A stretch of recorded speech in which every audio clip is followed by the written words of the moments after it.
You're listening to Women's Media Center Live with Robin Morgan.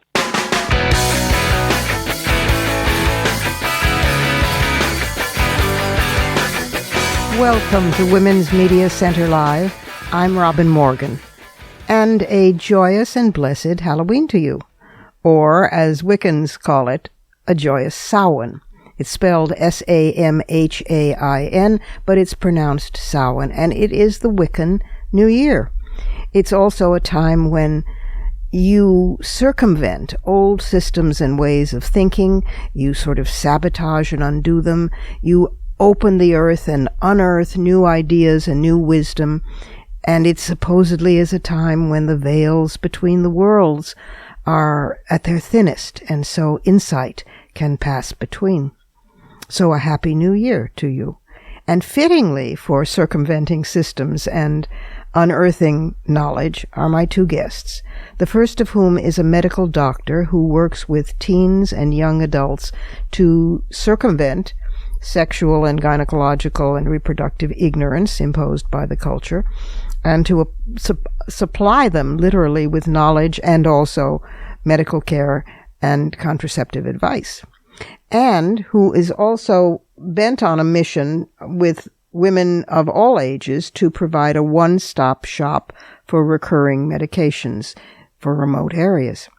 And my second guest also is about unearthing knowledge and circumventing, in this case, as an historian, circumventing and sabotaging the creation myths of this country by unearthing and exposing information about the prevalence of slavery in the North, where we don't usually think of it, and all down and up the Atlantic coast.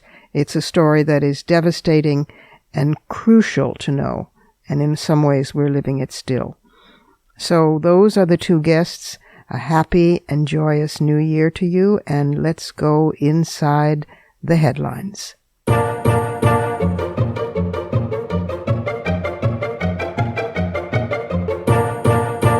Listen, it's not just me having activist hallucinations. Women do seem to be rising up and rattling our chains all over the place. On October 19th, women in Buenos Aires and across all of Argentina staged mass demonstrations to demand more protection after yet another rise in attacks against women and girls. Women's NGOs say that a woman is killed every 30 hours through domestic violence, in many cases by being set on fire by a husband or boyfriend. Tens of thousands marched, most dressed in black, brandishing signs with the names of victims on them, and slogans like "Machismo kills," and chanting, "We want to live." This was the third national protest since June of 2015, organized by Ni Una Menos, which is not one less. That means not one more woman lost to male violence, and it's also the name of the movement by Argentinian feminists. This demonstration was hastily organized on social media, #Black Wednesday, following the drugging, rape, torture, and murder by impalement of a 16-year-old high school student, Lucia Perez, in the city of Mar del Plata on October 8th, by at least 2 men, according to the initial investigation. She was one of 19 women and girls murdered in the first 18 days of October alone. The cross-country marches and rallies also called for a clampdown on the trafficking of girls for prostitution and demanded more job opportunities for women, equal pay, longer maternity leave, child care, and free access to lawyers for survivors of domestic violence. The women insisted on the important interconnectivity of all these issues. They were joined in solidarity by women marching in Chile, Mexico, El Salvador, Bolivia, Paraguay, and Uruguay, all under the banner United Against Femicide. Meanwhile, on the other side of the world, on October 24th, masses of women in Iceland walked out of their workplaces promptly at 2:38 in the afternoon, making the point that compared to what men earn, women work without pay after that hour every day. Women's Day Off, as the protest was called, was originally held in Iceland on October 24th of 1975, and back then inspired similar strikes all over the world. Most recently, it was cited as their model by Polish demonstrators agitating for reproductive rights. Although gender discrimination in wages has been illegal in Iceland for 60 years, it's estimated that based on current trends, it will take 52 years more to eliminate the gender pay gap. But women clearly are not waiting. There's a cluster of interesting statistics that have come to my attention at the same time, so let's glance through them together. While claims of race, sex, and age discrimination have remained generally flat as a percentage of all claims to the United States Equal Employment Opportunity Commission between 1997 and 2015, so-called retaliation claims, as in firing or demoting somebody because they complained or filed for discrimination, those are steadily growing. Now, if you peer inside that headline, you find that women are now finding they must protest to the EEOC the punitive actions they now face for having protested to the EEOC for discrimination in the first place. Here, for a change, is a heartening stat. In fact, an American milestone. Voter registration in the United States has soared to new heights. 200 million people are now registered to vote for the first time in U.S. history. Politico reported that this is a sign of aggressive voter registration efforts in the current election. It's also a symptom of the fast-growing, demographically shifting electorate, which experts say will benefit the Democratic Party in coming years, although there's no current national database of voter registration to show that because each state independently runs its own election. According to a recent national Washington Post ABC News poll, having daughters matters, but not the way you might expect. Overall, parents with daughters were no more likely to support Hillary against Donald than all likely voters. That's 47% for each group. But Hillary fared exceptionally well among parents with daughters and no sons, leading by a margin of 58 to 37%. She received a far lower 40% support among parents with sons only, and a similar 42% among parents who have sons and daughters. Meanwhile, and this might just not surprise anybody, a PRRI Atlantic poll found that more than 40% of likely Trump voters feel that society, quote, punishes men for just acting like men, close quote. Aw, poor babies. Actually, how insulting that attitude is to male human beings. Now here's a light bulb moment. We now know why the Republican Party is in such trouble. Vanishing Republican women. There are fewer GOP women in Congress now than in 2006. So far this year, Republicans have nominated women in just 26 of the 308 congressional districts that held primaries. That's 8%, and is deplorably in line with the current makeup of the House Republican Conference, which is 91% male. In the past decade, the disparity widened, since wave elections swept out a number of established Republican members and swept in lots of new ones, including Tea Partiers and extreme evangelicals. The Center for American Women in Politics at Rutgers records that Democrats have been selecting more and more women, while Republicans are doing the opposite, everywhere, for U.S. Senate, statewide offices, upper and lower state legislatures, even municipalities. So the old white boys network remains entrenched while their candidate destroys the GOP, which would not be in, possibly, its death agony had women not been forced out or deserted in droves. But things are heating up. Fox News anchor Megyn Kelly, former Bush aide, who's now MSNBC commentator Nicole Wallace, and former Ted Cruz campaign official, who's now a CNN pundit, Amanda Carpenter, are three very visible conservative women who have called out the Republican Party for defending Trump's misogynistic comments and actions, even adopting the term that feminists have used, the GOP war on women. Republican sisters, now is the time for all you good women to come to the aid of your party, to drive away the mastodons, to civilize it again. Shifting parties, it's really a pleasure to announce this one. Hillary Clinton's campaign has more African American women working in it than any other presidential campaign in history. 38, stationed at the headquarters, more than both of President Obama's 2008 and 2012 campaigns, and laughably more than the current Republican opponent. These women's jobs spread across all layers and areas of the campaign: designers, accountants, organizers, senior policy advisors, campaign veterans, and political neophytes. The self-styled Black Girl Magic email group is the glue that connects this sisterhood within Hillary for America. That is a record-setting story, just the reporting of which makes me happy.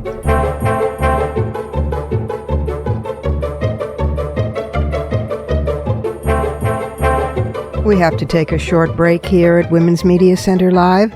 I'm Robin Morgan, but I'll be right back with my first guest, who is an expert in young, that is, adolescent, female sexuality and sex practice, and who's on a mission to make women's lives easier by providing one-stop shopping for recurring medications.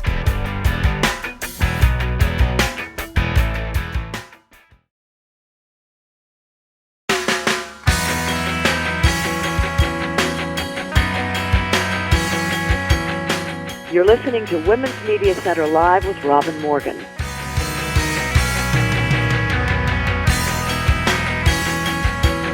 Welcome back to a conversation with my first guest, Dr. Sophia Yen. She is the holder of a Master's of Public Health as well as an MD. She's a clinical associate professor in pediatrics and adolescent medicine. She's based at the Children's Hospital in Oakland and working at the Teen and Young Adult Clinic in Sunnyvale and the Weight Clinic, and her specialty is adolescence for general well-being and also particularly birth control options, STDs, and all the other things that make adolescence an anguish and an ecstasy. Here is Dr. Sophia Yen. Sophia, good to have you here. Welcome to the program. Thank you so much for having me. It's an honor. Oh, well, thank you. Because you're an expert in effect on teen and young adult health care, and in particular, but not exclusively, reproductive health care. This is so important, and I want to start right out by mentioning that, as we've covered on the show, there is a very interesting drop recently recorded in recent studies in teen pregnancies, and the right wing, which of course is against contraception and anything else good, has said that's because they're listening to us with abstinence, when actually what the study found was that they're having just as much sex as they ever did, but the difference is, as the women's movement has said for decades, that they're using more contraceptives. Is this what you're finding, and how do you find it actually shakes down in real life? Absolutely. We are really excited that young people, especially in more liberal states, are having more access to confidential reproductive health care, because research has shown that if you require parental notification, parental consent for birth control, then young people will still have sex, but then they won't get their birth control. And states such as California provide confidential reproductive health care via our Title X family planning funds, and California has actually bumped it up to 200% of the federal poverty level, whereas other states just keep it at 100% of the federal poverty level, because California covers more people than we actually have the greatest decrease in teen pregnancy thanks to those policies. Wow, that is a model for other states. I mean, in so many ways, Barbara Boxer was on the program, Senator Boxer, not long ago, and I was saying to her, how do we replicate some of the most progressive policies in the country that are in California elsewhere? Exactly. Yeah, and is there an attempt to get that consciousness out? I mean, I realize in some of the more, to put it nicely, conservative states, it's a very hard row to hoe. Yes, no, it's very unfortunate because Colorado actually did the experiment. It was sponsored by the Susan Buffett Foundation, where they provided free, long-acting, reversible contraceptives to anyone that wanted it, and they decreased their teen pregnancy rate by 40% compared to the rest of the nation, which also decreased by 30%, but they decreased it by 40%. Wow. And they showed that it was cost-effective and decreased unplanned pregnancy and abortions, and they were hoping once they showed that the government would take over the program because it's cost effective and prevents bad things. But then the governor, the Democrat, absolutely supported it. But the state government, which was Republican held, decided not to fund it. And it's horrible that they're not looking at the evidence and they're not responding to what science supports. Yeah, well, there's that part of that anti-science attitude that evolution didn't occur, climate change is not happening. It just staggers me because they say, well, where's the evidence, where's the proof? And then when it's absolutely unarguably there, they ignore it because they're going by some holy writ, they think, in a book written by men thousands and thousands of years ago. It's absolutely maddening. Well, what else? You work at the teen and young adult clinic in Sunnyvale and also the weight clinic, and so you see a lot of adolescents for general well checkups as well as doing outpatient gynecology for teens and young adults. What other issues are you seeing that are specific to women, or for that matter to young men, that affect women? Yes. So as you may or may not know, there's a big issue around campus sexual assault. Oh, I know. I know. Especially in our area, we have a judge, and he has a horrible record for being very lenient on athletes, and looking the other way or suspending their, sentences. And so that is a big issue affecting both men and women. And I really want to recommend to everyone who hasn't seen it, the video on tea and consent. Have you seen that one? Yeah, no, I haven't, but I've heard about it. Tell about it. Yes, so I love the analogy about sex and consent and tea. So envision you ask somebody, do you want a cup of tea? And they say yes, but then as you go away to make it, they fall asleep. So do you come back and force tea down their throat? No, because they're asleep or they're passed out. Or you come back and they say, oh, I changed my mind. I don't feel like tea. I feel like coffee. Do you still force tea down their throat? No, because you're allowed to change your mind at any time. But also if you're passed out, you shouldn't force tea on anybody. And so it's a really cute video that everybody should use if there's ever the question of consent. That's terrific. Is it on YouTube? Is it available? Yes. Okay. And it's just called Google Tea and consent. Tea and consent. Superb. Okay, very. Yeah, no, we have been regularly covering the epidemic of sexual assault on campuses. I mean, and that is, of course, the absolute huge elephant in the room, not even hidden, not definite now spoken of, because the issue of sexual assault was raised in the presidential campaign, with more and more women being triggered by remarks by Donald Trump, and so they, women were pouring into therapy centers and rape crisis centers and so forth, saying, "Wow, my God, this has sent me back to," and there's not a woman alive, I think, who hasn't at some point experienced some guy putting hands on her in some way she had not invited and does not want. It is definitely quote commonplace, and it after 40 years of this feminist wave, the consciousness at last is there to so that it can be triggered and be more visible when something like the statements of the candidate occur. Talk to me a little bit about Pandia Health. You're the CEO and co-founder of PandiaHealth.com, and it sounds like a most interesting idea. So about 2 years ago, a friend of mine, Perlini, and I came across the statistic that one of the top 3 reasons women don't take their birth control is because they don't have it at hand.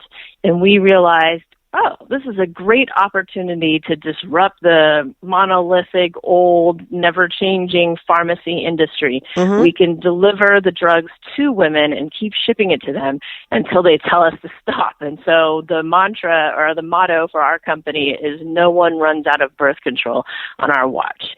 And then we realized that me as a physician, I can write the prescriptions for birth control. And the American College of Obstetrics and Gynecology has stated in 2012 and reaffirmed in 2016 that birth control should be over the counter. Right. And 3 states have passed laws where pharmacists can write the prescription for birth control. However, they still require that the patient come in person. And so the whole point of telemedicine... hang on a second. Which states are those 3?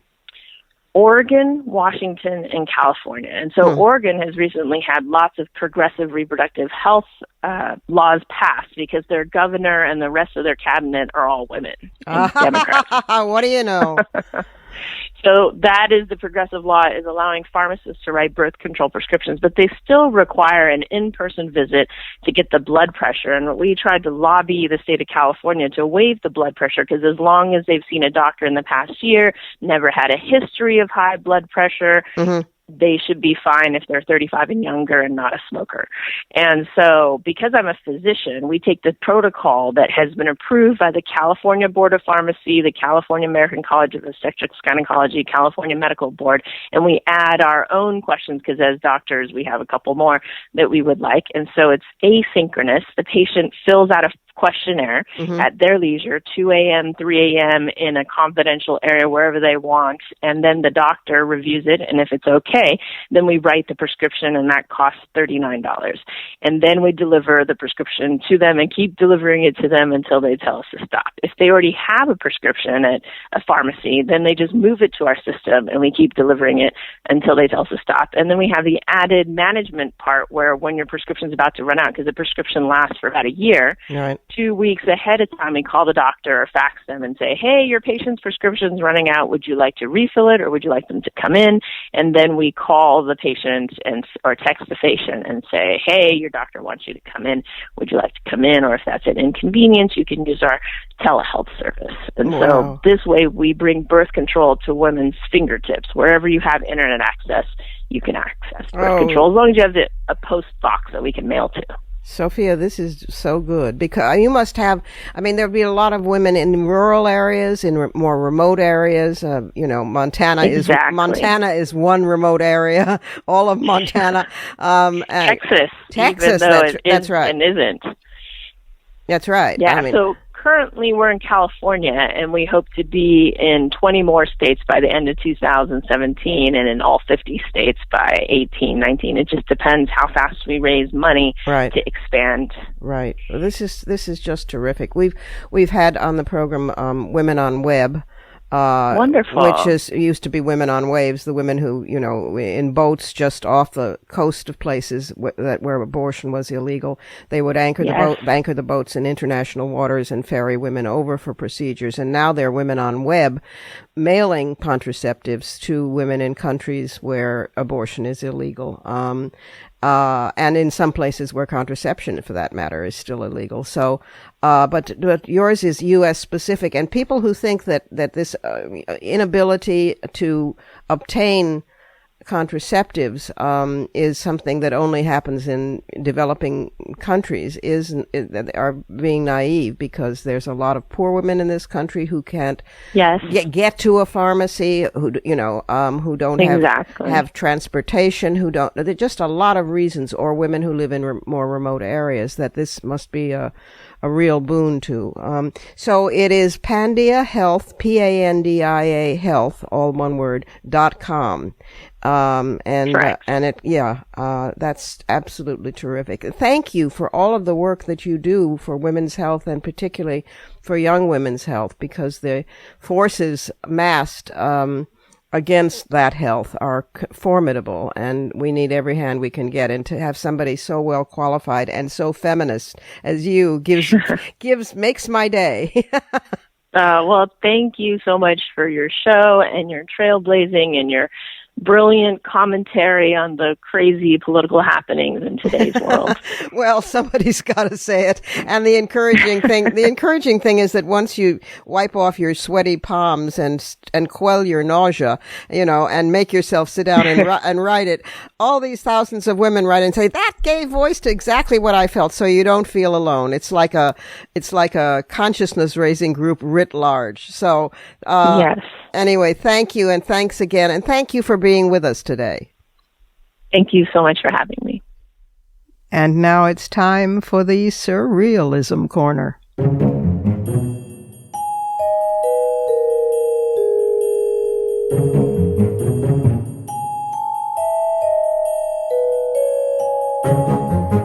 Two items in the Surrealism Corner this week, equally absurd. The first we've touched on before last December. You might remember that there was a Supreme Court decision in Japan upholding a Japanese law that dates back to the Meiji era, more than a century ago, that all married couples must use one surname. I mean, in theory, they can choose either the husband's or the wife's last name, but in practice, 96% of the couples have the woman assuming the husband's name.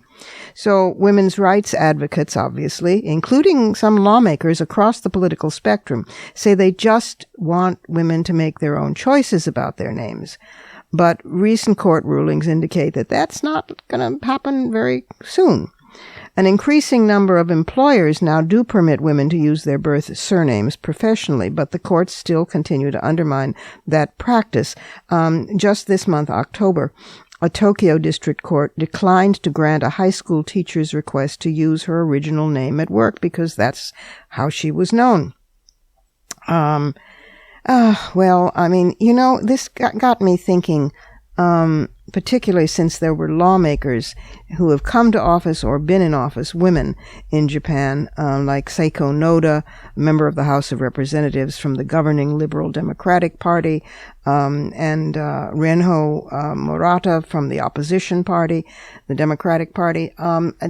They both take stands saying that this is ridiculous. Women have a right to choose their own names. And it reminded me that the very first time that Hillary Rodham was attacked in public. It was in Arkansas when she was the new First Lady of Arkansas. He had just won the governorship. And she kept her own name. She had a law degree. She wanted to work at her chosen profession. She didn't slick back her hair. She wore a headband and just, went about her life. And, oh, my dear, Arkansas had never seen the like of this, and this was not what they expected in a First Lady. And when he ran for re-election, he lost, in no small part because she used the name Rodham. Well, the next time around, she used Clinton, and she got her hair done. And guess what? He won. So if she's a little prickly to this day, I think it's an earned prickliness.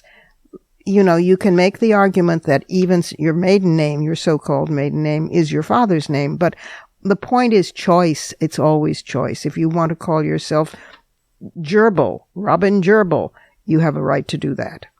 Now, the other item is also ridiculous and even, if possible, more disheartening.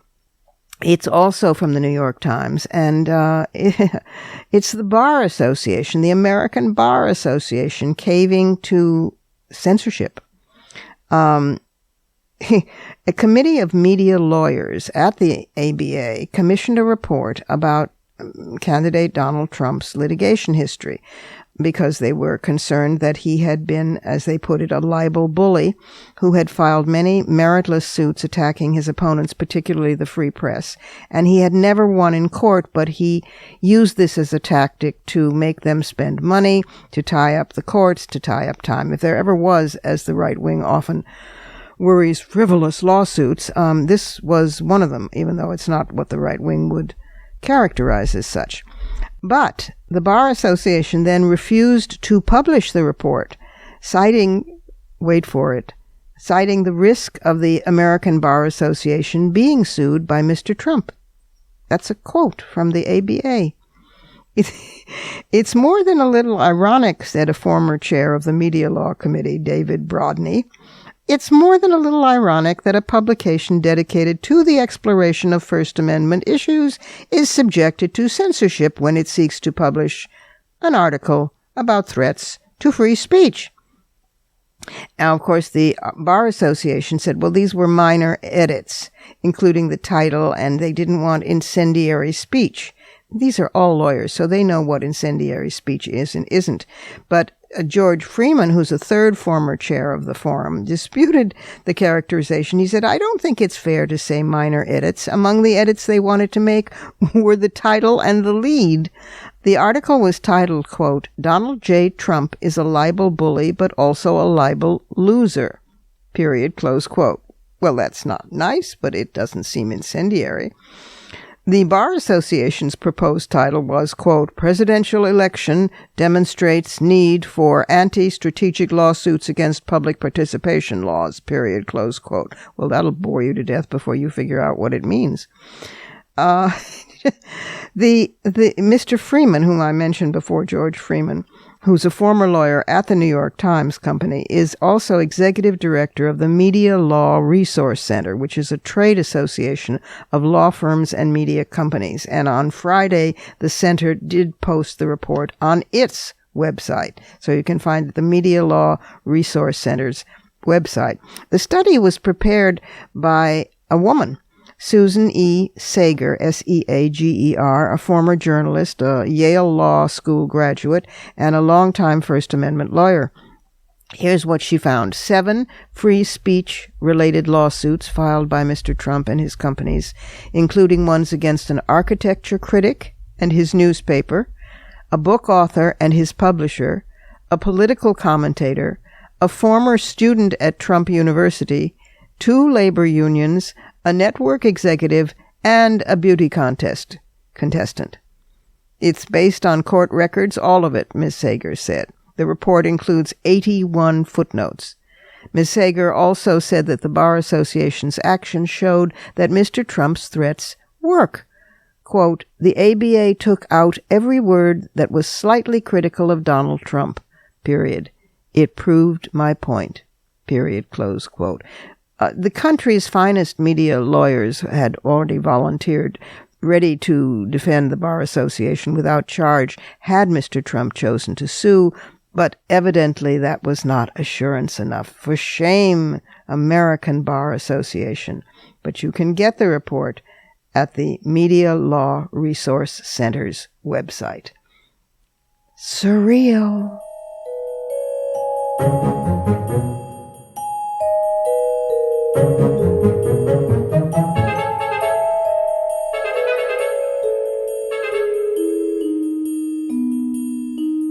Time for another quick break. I'm Robin Morgan, and Women's Media Center Live will be back directly with a story that challenges the origin myths of the United States of America.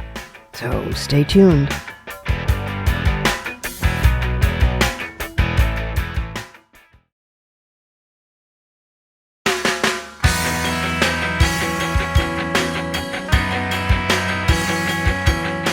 You're listening to Women's Media Center Live with Robin Morgan.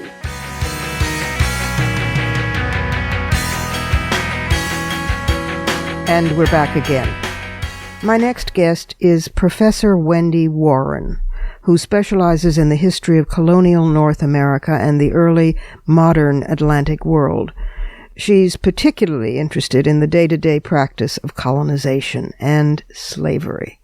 She joined the Department of History at Princeton in 2010 after receiving her MA, her Master's of Philosophy, and her PhD in History from Yale, and today she's here to discuss her book, New England Bound, Slavery and Colonization in Early America. And believe me, you will learn things from this conversation that you never knew. Wendy, welcome to the program. Thanks for having me. You've written such an interesting book, a terrifying and retroactively enraging book. New England Bound, Slavery and Colonization in Early America. I'm a New Yorker, and I've been a social justice activist. And it took me a while until I began to explore my own backyard, having been in the civil rights movement. It took me a while to realize that there was slavery in the North. There's, in fact, in New York City, of course, the great slave burial ground, which was kept a good secret for many hundreds of years. And this book is about that in the most stunning ways, in the most scholarly, researched ways, but also it reads like a novel. So congratulations. Thank you very much. Tell us how how you got involved in this saga. It was sort of a fluke. I was a graduate student looking for a research project, and I was looking through a travelogue from the early 17th century of a man who had visited the then very young New England colonies. And he was interested, he was a pseudoscientist, you might say, sort of early scientist, very young man on what we might call a gap year. And he was writing about the various things he saw in North America, particularly in New England. Big trees. England had small trees by then, and animals. And then he very casually mentioned that one day, while staying at a house in Boston Harbor, he had encountered an enslaved African woman who was distressed. And when he asked her why she was distressed, she said that she had been basically raped by another enslaved African man so that their owner could have a breed of slaves.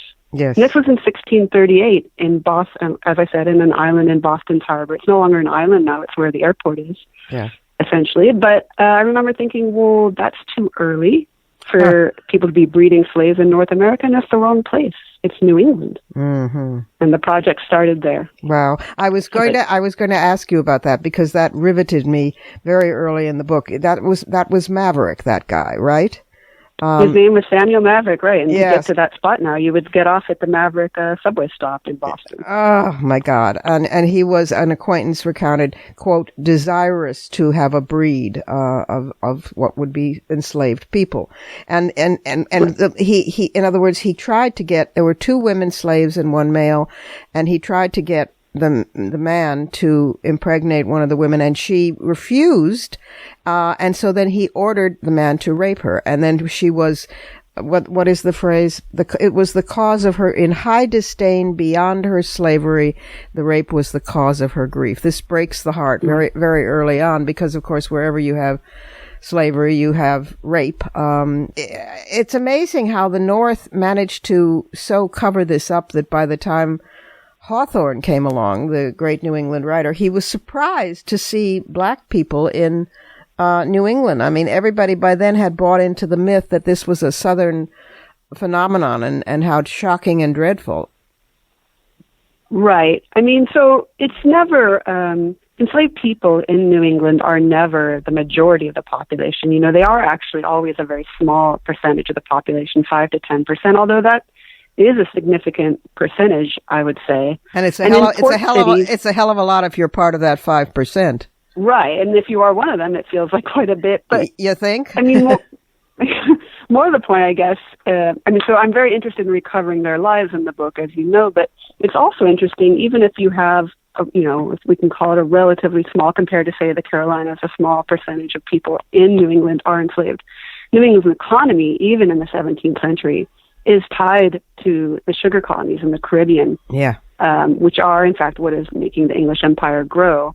And New England merchants, these famous New England merchants that we read so much about, merchant is a term that covers all manners of sins. And in the 17th century, if you're a merchant, you are like the Salem merchants, the Boston merchants, all the merchants of the great port towns are, of course, merchanting in slave-produced goods or in slaves themselves. And that's one thing writing this book surprised me, just how early and how extensively New England's economy is tied to these sugar plantations in the West Indies. Fascinating, especially since they built this myth, this facade of an industry. They were so industrious. The pilgrims and the early merchants and the people who settled here, they worked so hard that, they had this fierce religiosity, and they were clean, good living, folks just seeking freedom. I mean, my teeth are grinding as I speak.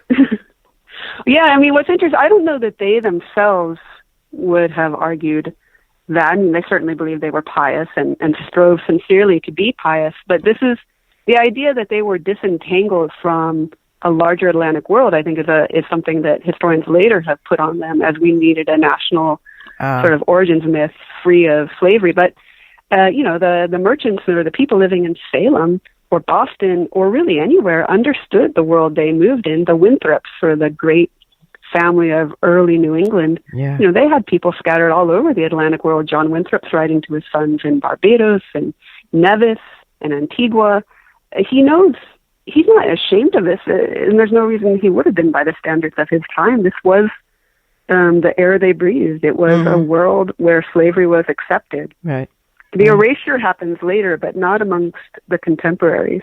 We sort of needed them. I think the nation needed this origins myth to clean up its past act. Yeah. I mean, the U.S., we like a clean origin story. I actually think the real story is a little more interesting. Yes, and despairful, but honest. I mean, and of course, one of the things that it does, which unsettled the hell out of me, was to make you do a double take about the South's reaction when the North began to say, oh, slavery, what a terrible, shocking, bad thing, because there must have been merchants and entire subcultures and, classes in the South that knew bloody well that the North had slavery as well. So it was like, who are you to preach to us all of a sudden?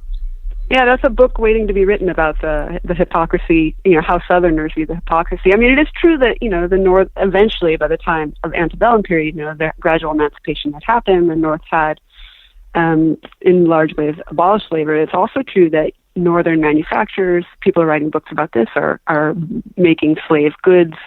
It's not, the complicity, the idea of complicity is. Yeah. And nowadays, this is really relevant with all this talk of globalization. Yes. But complicity was, pretty extensive even in the 19th century. Yes. And going back. Wow. Oh, wow. And the other thing there's many things, but another thing in the book that was, I knew a tiny bit about, that it was really eye-opening and that you go into in fascinating depth, is the use of Native Americans. Right. As pawns in the slave trade, as enslaved people themselves, and being sold down into the West Indies. I mean, talk a little bit about that, because that's fascinating as well. Right. So I think that when my students, when I say colonial America or colonial New England, colonial for them is a synonym for quaint, right? Quaint New England, old New England. But actually, settler colonization, is a process. That's what we're describing, a time when land is being extracted from native peoples for English purposes. And then you have the problem of what to do with the people who formerly lived on that land. So one solution to the colonial wars is to take your prisoners of war, it turns out, and send them into slavery for a slight profit in the West Indies, and thus you've removed possible belligerent captives from the region, and that happens. We know that happens quite a bit in 17th century New England. And that's a really interesting story, because it means the Atlantic slave trade not only gave to New England, and also took away bodies. And that sort of neat exchange, that really cruel exchange, Native Americans in the region knew that. So we have quotes from people saying that, I'm not going to surrender because you'll sell me to the West Indies, so I'm just going to keep fighting. And then now with that knowledge, you think about colonial wars in New England. They're not just this provincial war, but rather they're involved in the Atlantic world. You know what it's like? It's like, this is inexact, but it reminds me, it's like being very nearsighted and suddenly getting your first pair of glasses or lenses. And you suddenly see clarity, you have peripheral vision, and you see depth. I mean, you've given us depth perception into periods that, quote unquote, we thought we knew. And that's so valuable. I mean, it really is a service, Wendy. I mean, I know that as a scholar, you're there for the facts and the unearthing and the scholarship itself, but it is a profound gift, I think, to ordinary people to realize where this country comes from and why. I mean, and these things don't go away. We are living the legacy of these structures today. Right. I mean, so New England was one small place caught up in a global system, and I think for my students, when I describe it that way, that holds resonance for their lives now, where everything is, caught up in these large networks. And, they buy clothes, they don't know where they're made or who made them. Mm-hmm. This starts early.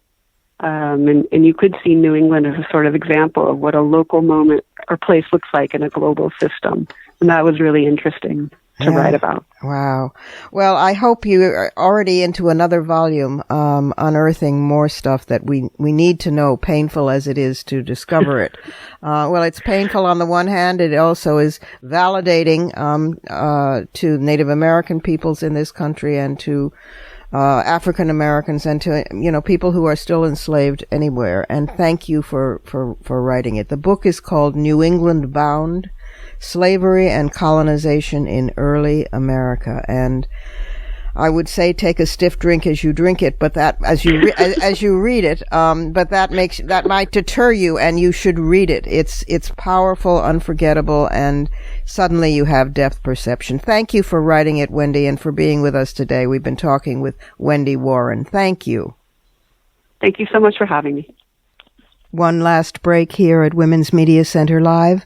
I'm Robin Morgan, and I'll be back in just a moment with some fighting words.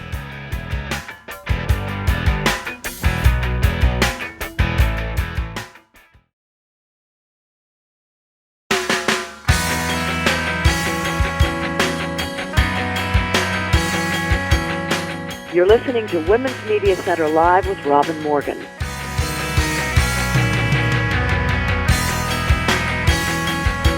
Welcome back again to some fighting words.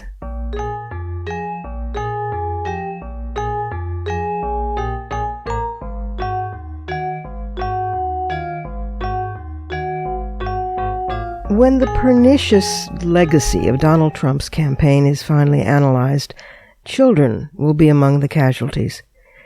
He turned the usual dog whistles of bigotry into an entire orchestral horn section.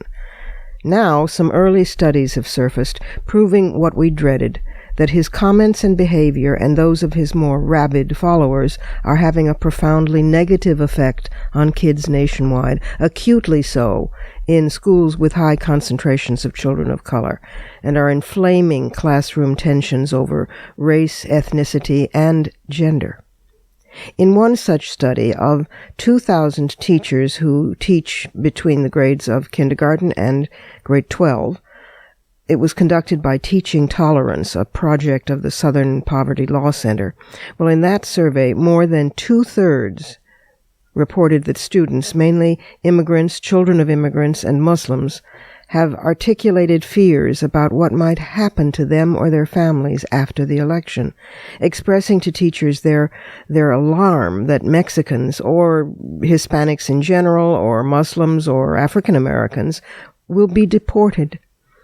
Gains made by years of anti-bullying work have been reversed in a few months, with students now using racial and ethnic slurs, calling Muslim children terrorists, and chanting, "Trump, Trump, Trump," as they gang up on other kids. Little girls are being jeered at with sexual names, while little boys flip up their skirts, tear down their underwear, and slap them around.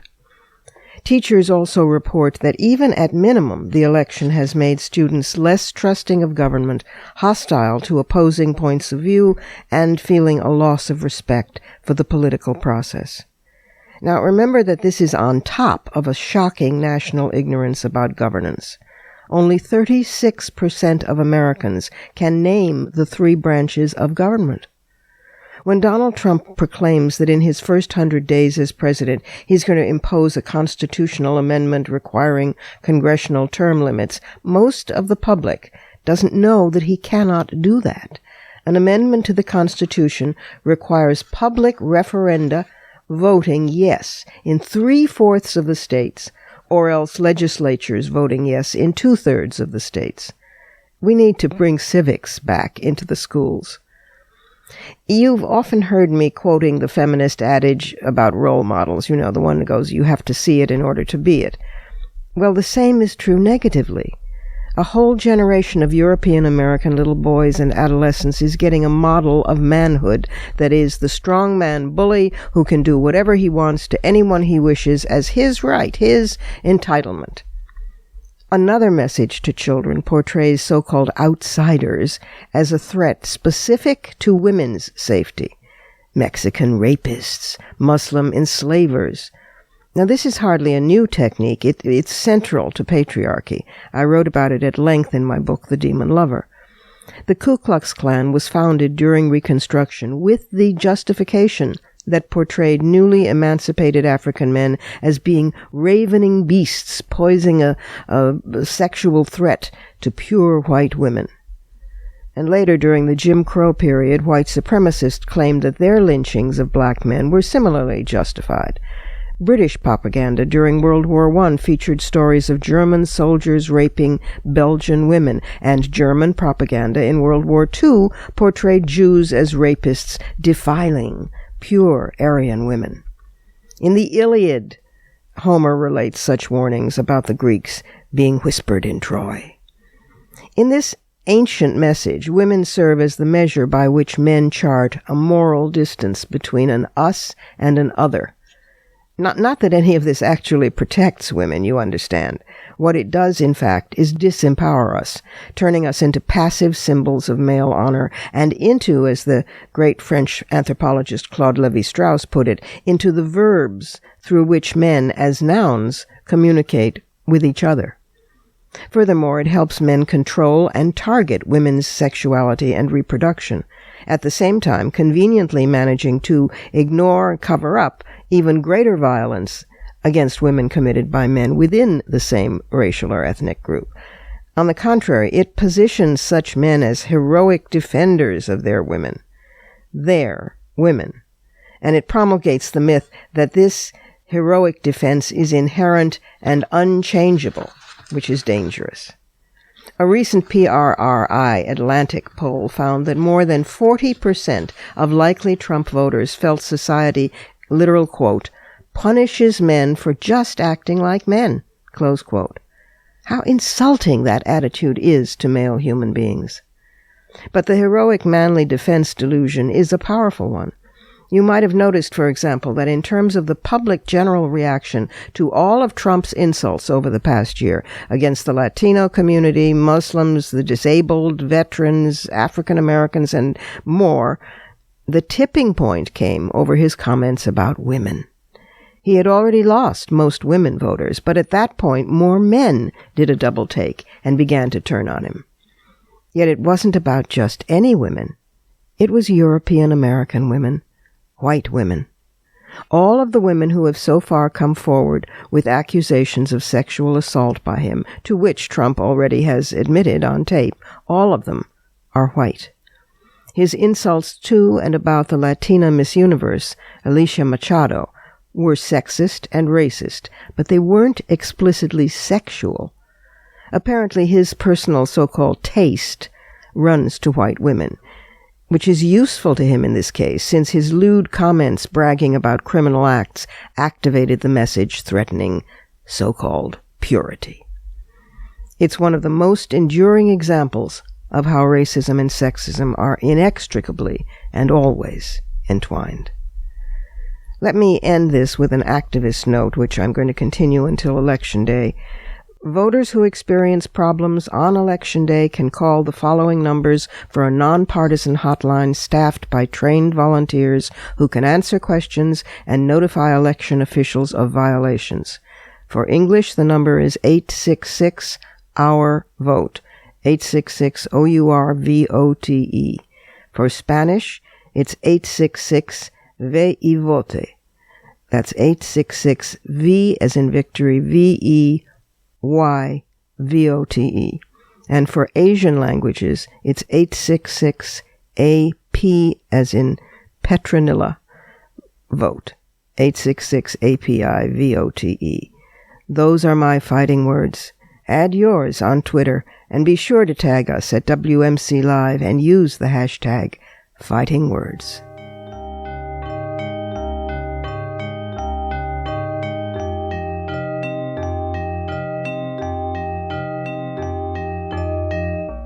And that's it for today. This program is syndicated, but if you can't find the broadcast on a radio station in your area, you can always visit us at WMClive.com for the show, plus the archive of all our previous episodes, and at iTunes Worldwide, where you can stream, download, and subscribe to our show's podcast. Also, be sure to find WMC Live on Facebook and Twitter. And you can check out my own website and blog at robinmorgan.net and find me on Facebook and Twitter, too. Portions of this program were taped earlier. Opinions expressed here do not necessarily represent the WMC. Here's the family for Women's Media Center Live. WMC President and Executive Producer of this program, Julie Burton, and our founding and sustaining sponsor, Regina K. Scully. I'm Robin Morgan, your producer and host. Thank you for being with us, and don't forget to join us next week right here on Women's Media Center Live.